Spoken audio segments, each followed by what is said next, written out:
চম্পা ও রাজুর কতগুলো খরগোশের ছানা ছিল। একদিন তারা বৃষ্টির পানিতে ভিজে যায়। এজন্য রাজু খুব রাগ করে এবং রাজু ও চম্পার মধ্যে ঝগড়া শুরু হয়ে যায়। তাই রাজু চিন্তা করে সে আজ খরগোশদের জন্য কিছু একটা তৈরি করবে। রাজু খরগোশদের জন্য বাড়ি তৈরি করতে শুরু করে। রাজু একটা কাঠের ঘরকে গোল শেপে কেটে নেয়, তারপরে একটা ড্রামকে সেটার সাথে সংযুক্ত করে।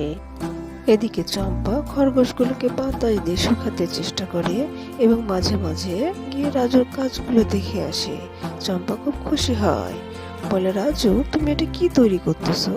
বা খুব সুন্দর তো, এটা কি হবে রাজু? রাজু বলে, অপেক্ষা করো, দেখো আমি কি তৈরি করতে পারি। চম্পা খরগোশগুলোকে খেতে দেয়, গোসল করে দেয়, যত্ন করে। সে খরগোশগুলোকে সন্তানের মতন ভালোবাসে। বন্ধুরা, তোমরা যারা মাকে ভালোবাসো তারা অবশ্যই ভিডিওতে লাইক এন্ড সাবস্ক্রাইব করবে। দেখতে চাই তোমরা কতজন মাকে খুব ভালোবাসো। রাজু বাসাকে আরো সুন্দর করার জন্য চম্পার কাছ থেকে কিছু বাটি নেয় এবং সেটা সে বাড়িতে অ্যাড করে এবং সে বাড়িটি রং করে। ফাইনালি খরগোশের বাসা তৈরি হয়ে গেছে এবং সে চম্পাকে ডাকে, দেখো চম্পা, আমাদের বাসা তৈরি হয়ে গেছে। চম্পা খুব খুশি হয় এবং খরগোশগুলোকে বাসার মধ্যে